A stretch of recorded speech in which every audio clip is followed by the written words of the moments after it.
നമസ്കാരം സുഹൃത്തുക്കളെ, നിങ്ങളെല്ലാവർക്കും കേരള പ്രൈം ന്യൂസിലേക്ക് സ്വാഗതം. ചാലു നോക്കാം കേരളത്തിലെ എല്ലാ 14 ജില്ലകളിലെ ചെറുതും വലുതുമായ വാർത്തകളിലേക്ക്. പക്ഷേ അതിനു മുമ്പ് നിങ്ങൾ ഈ വീഡിയോ ഏത് ജില്ലയിൽ നിന്നോ, ഗ്രാമം, നഗരം അല്ലെങ്കിൽ മൊഹല്ലയിൽ നിന്നോ ആണ് കാണുന്നത് എന്ന് കമന്റ് ചെയ്ത് നിർബന്ധമായും അറിയിക്കൂ. അങ്ങനെ ചെയ്താൽ നിങ്ങളുടെ ഗ്രാമം, നഗരം, മൊഹല്ലയിലെ വാർത്തകൾ നിങ്ങൾക്കെത്തിക്കാൻ ഞങ്ങൾക്ക് ആദ്യം തന്നെ കഴിയും. വാർത്തകൾ തുടങ്ങുന്നതിന് മുമ്പ് ഒരു ചെറിയ റിക്വസ്റ്റ് ഉണ്ട്. ദയവായി ഈ വീഡിയോ ലൈക്ക് ചെയ്യൂ. കാരണം നിങ്ങൾ വീഡിയോ ലൈക്ക് ചെയ്യുമ്പോഴാണ് യൂട്യൂബ് ഈ വീഡിയോ കൂടുതൽ ആളുകൾക്ക് കാണിക്കുന്നത്. അതുകൊണ്ട് ഞങ്ങൾക്ക് നിങ്ങളുടെ ഓരോ ലൈക്കും വളരെ അത്യാവശ്യമാണ്.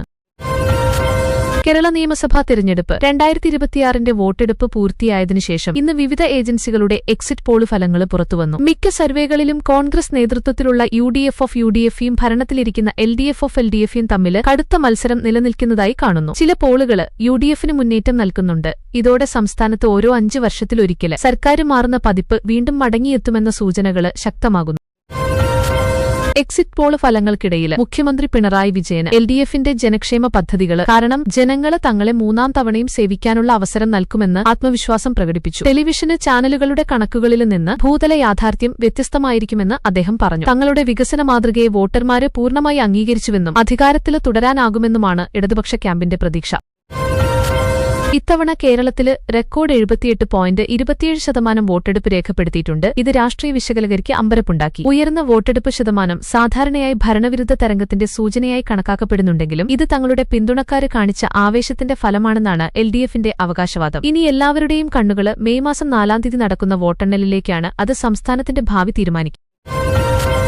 ഭാരതീയ കാലാവസ്ഥാ വകുപ്പ് IMD കേരളത്തിലെ നിരവധി ജില്ലകൾക്കായി യെല്ലോ അലർട്ട് പ്രഖ്യാപിച്ചിട്ടുണ്ട്. ഏപ്രിൽ മാസം 29-ാം തീയതി മുതൽ മെയ് മാസം 1-ാം തീയതി വരെ സംസ്ഥാനത്തിന്റെ വിവിധ ഭാഗങ്ങളിൽ ഇടിമിന്നലോടുകൂടിയ കനത്ത മഴയും മണിക്കൂറിൽ 40 മുതൽ 50 കിലോമീറ്റർ വരെ വേഗതയുള്ള ശക്തമായ കാറ്റും വീശാന് സാധ്യതയുണ്ടെന്ന് അറിയിച്ചിട്ടുണ്ട്. തിരുവനന്തപുരം, കൊല്ലം ഉൾപ്പെടെയുള്ള തെക്കന് ജില്ലകളിൽ ഇന്ന് ഉച്ചയ്ക്ക് ശേഷം തന്നെ മേഘാവൃതമായ അന്തരീക്ഷമാണ്.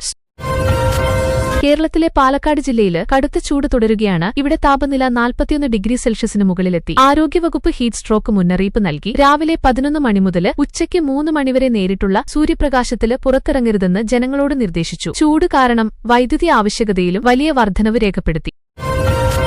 കൊച്ചിയിൽ ഇന്ന് നിർമ്മാണത്തിലിരിക്കുന്ന മെട്രോ പില്ലറിന് സമീപം റോഡിടിഞ്ഞതിനെ തുടർന്ന് ഗതാഗതം മണിക്കൂറുകളോളം തടസ്സപ്പെട്ടു. ഭാഗ്യവശാല് ഈ സംഭവത്തില് ആർക്കും പരിക്കേറ്റില്ല. Kochi metro rail limited KM6L സംഭവത്തെക്കുറിച്ച് അന്വേഷണത്തിന് ഉത്തരവിട്ടതോടൊപ്പം അറ്റകുറ്റപ്പണി അടിയന്തരമായി ആരംഭിച്ചു. നിർമ്മാണ പ്രവർത്തനങ്ങളിലെ സുരക്ഷാ മാനദണ്ഡങ്ങളെക്കുറിച്ച് നാട്ടുകാര് സംശയമുന്നയിച്ചു. ദളിത്, ആദിവാസി സംഘടനകള് വിളിച്ച അടുത്ത കാലത്തെ ഹർത്താലിനിടെയുണ്ടായ അക്രമ സംഭവങ്ങളിൽ കേരള ഹൈക്കോടതി സ്വമേധയാ കേസെടുത്തു. പൊതുസമ്പത്ത് നശിപ്പിക്കുന്നവർക്കെതിരെ കർശന നടപടി സ്വീകരിക്കുമെന്ന് കോടതി വ്യക്തമാക്കി. സുരക്ഷാ ക്രമീകരണങ്ങളും അക്രമികളിൽ നിന്ന് നഷ്ടപരിഹാരം ഈടാക്കുന്ന നടപടിക്രമങ്ങളും സംബന്ധിച്ച് വിശദമായ റിപ്പോർട്ട് സമർപ്പിക്കാന് സംസ്ഥാന സർക്കാരിനോട് കോടതി നിർദ്ദേശിച്ചു. തിരുവനന്തപുരം നഗരത്തില് ഇന്ന് സ്വർണ്ണവിലയില് ചെറിയ ഇടിവ് രേഖപ്പെടുത്തി. ഇതോടെ വിവാഹ സീസണില് വാങ്ങല് നടത്തുന്നവർക്ക് ചെറിയ ആശ്വാസം ലഭിച്ചു. അന്താരാഷ്ട്ര വിപണിയിലെ കുതിച്ചുചാട്ടങ്ങളുടെ പശ്ചാത്തലത്തില് പ്രാദേശിക വിപണിയില് 22 കാരറ്റ് സ്വർണ്ണത്തിന് ഗ്രാമിന് 40 രൂപയുടെ കുറവാണുണ്ടായത്. എന്നാൽ വരാനിരിക്കുന്ന ആഴ്ചകളില് വിലകൾ വീണ്ടും ഉയർന്നേക്കാമെന്നാണ് സ്വർണ്ണ വ്യാപാരികളുടെ അഭിപ്രായം.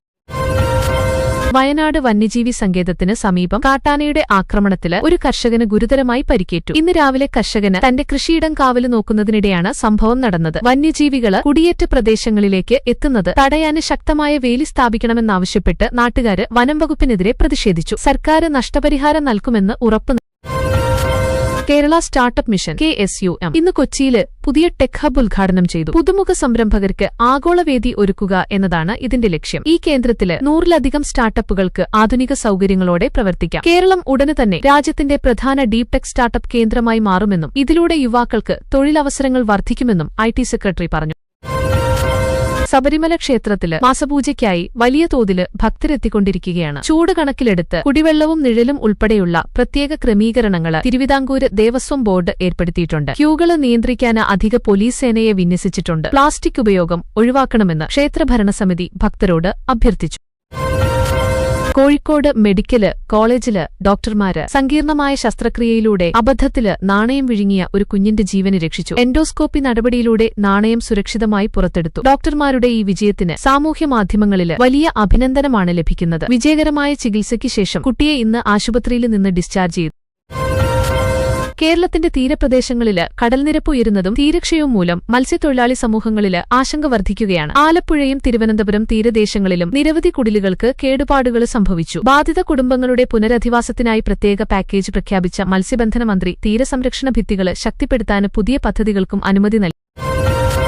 തിരുവനന്തപുരം അന്താരാഷ്ട്ര വിമാനത്താവളത്തിൽ ഷാർജയിൽ നിന്നെത്തിയ ഒരു യാത്രക്കാരനില് നിന്ന് 1.2 കിലോഗ്രാം അനധികൃത സ്വർണം കസ്റ്റംസ് വകുപ്പ് പിടിച്ചെടുത്തു. വസ്ത്രങ്ങൾക്കുള്ളില് പേസ്റ്റ് രൂപത്തില് ഒളിപ്പിച്ച നിലയിലായിരുന്നു സ്വർണം. പിടിച്ചെടുത്ത സ്വർണത്തിന്റെ അന്താരാഷ്ട്ര വിപണി വില ഏകദേശം 85 ലക്ഷം രൂപയായി കണക്കാക്കുന്നു. പ്രതിയെ അറസ്റ്റ് ചെയ്ത് കൂടുതൽ അന്വേഷണം തുടരുകയാണ്.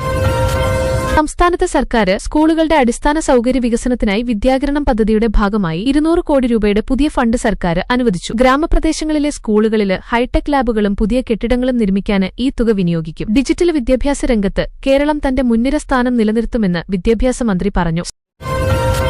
ഇടുക്കി അണക്കെട്ടിലെ ജലനിരപ്പ് നിലവില് അതിന്റെ ശേഷിയുടെ 40%. ജലനിരപ്പ് കുറവായിരുന്നാലും മൺസൂൺ ആരംഭിക്കുന്നതുവരെ വൈദ്യുതി ഉൽപാദനത്തിന് ആവശ്യമായ വെള്ളം ലഭ്യമാണെന്ന് വൈദ്യുതി ബോർഡ് EKSEB അറിയിച്ചു. അനാവശ്യ വൈദ്യുതി ഉപയോഗം ഒഴിവാക്കണമെന്ന് ജനങ്ങളോട് വകുപ്പ് അഭ്യർത്ഥിച്ചു. ലോഡ് ഷെഡിംഗ് സാഹചര്യം ഒഴിവാക്കാൻ ഇത് സഹായിക്കുമെന്നു വ്യക്തമാക്കി.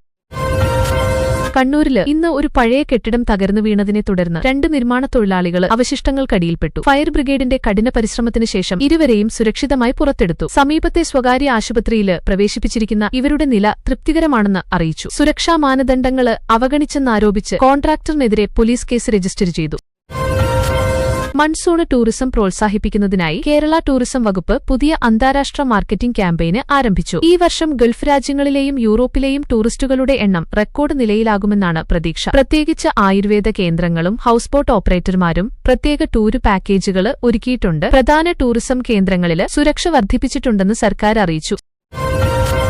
കൊച്ചി ഷിപ്പ്യാർഡ് ഇന്ന് ഭാരതീയ നാവികസേനയ്ക്കായി നിർമ്മിച്ച പുതിയ തദ്ദേശീയ യുദ്ധക്കപ്പലിന്റെ പരീക്ഷണം വിജയകരമായി പൂർത്തിയായതായി അറിയിച്ചു. പ്രതിരോധ നിർമ്മാണ രംഗത്ത് കേരളത്തിന്റെ സംഭാവനയെ ഈ നേട്ടം വ്യക്തമാക്കുന്നു. പരീക്ഷണത്തിനിടെ കപ്പലിന്റെ വേഗതയും നാവിഗേഷൻ സംവിധാനങ്ങളും സൂക്ഷ്മമായി പരിശോധിച്ചു. അടുത്ത മാസങ്ങളിൽ ഇത് ഔപചാരികമായി നാവികസേനയിൽ ഉൾപ്പെടുത്തും. തിരഞ്ഞെടുപ്പ് ഫലങ്ങളെക്കുറിച്ച് സാമൂഹ്യമാധ്യമങ്ങളിൽ വ്യാജ വാർത്തകൾ പ്രചരിപ്പിക്കുന്നവർക്കെതിരെ കേരള പോലീസ് ശക്തമായ മുന്നറിയിപ്പ് നൽകി. സൈബർ സെൽ പ്രകോപനപരമായ പോസ്റ്റുകൾ സജീവമായി നിരീക്ഷിച്ചുവരികയാണ്. അഭ്യൂഹങ്ങൾ പരത്തി സമാധാനം തകർക്കാൻ ശ്രമിക്കുന്നവരെ ഒരിക്കലും വെറുതെ വിടില്ലെന്നും ജാമ്യമില്ലാ വകുപ്പുകൾ ചുമത്തി കേസെടുക്കുമെന്നും DGP വ്യക്തമാക്കി. നെൽകർഷകർക്കായുള്ള വിള ഇൻഷുറൻസ് ക്ലെയിമുകളുടെ തീർപ്പാക്കല് നടപടികൾ കേരള കാർഷിക വകുപ്പ് വേഗത്തിലാക്കി. കഴിഞ്ഞ മാസമുണ്ടായ കാലാവസ്ഥാ വ്യതിയാനത്തെ തുടർന്ന് സംഭവിച്ച നഷ്ടങ്ങൾക്കുള്ള നഷ്ടപരിഹാരം നേരിട്ട് കർഷകരുടെ ബാങ്ക് അക്കൌണ്ടുകളിലേക്ക് നിക്ഷേപിക്കുകയാണ്. അർഹനായ ഒരു കർഷകനും സാമ്പത്തിക സഹായം ലഭിക്കാതെ പോകില്ലെന്നും നടപടികൾ പൂർണ്ണമായും സുതാര്യമാകുമെന്നും കാർഷിക മന്ത്രി ഉറപ്പു നൽകി. മുന്നാറില് ഇന്ന് രാവിലെ സീസണിലെ ഏറ്റവും കുറഞ്ഞ താപനില രേഖപ്പെടുത്തി. ഇതോടെ വിനോദസഞ്ചാരികൾക്കിടയിൽ വലിയ ആവേശം അനുഭവപ്പെട്ടു. ചായത്തോട്ടങ്ങളിലെ മഞ്ഞുതുള്ളികള് കാഴ്ചയെ അതീവ മനോഹരമാക്കി. ഹോട്ടലുകളും റിസോർട്ടുകളും പൂർണ്ണമായും ബുക്ക് ചെയ്ത നിലയിലാണ്. നിയമസഭാ തിരഞ്ഞെടുപ്പുകൾക്ക് ശേഷം വിനോദസഞ്ചാരികളുടെ എണ്ണം ഗണ്യമായി വർദ്ധിച്ചതായി പ്രാദേശിക വ്യാപാരികൾ പറയുന്നു.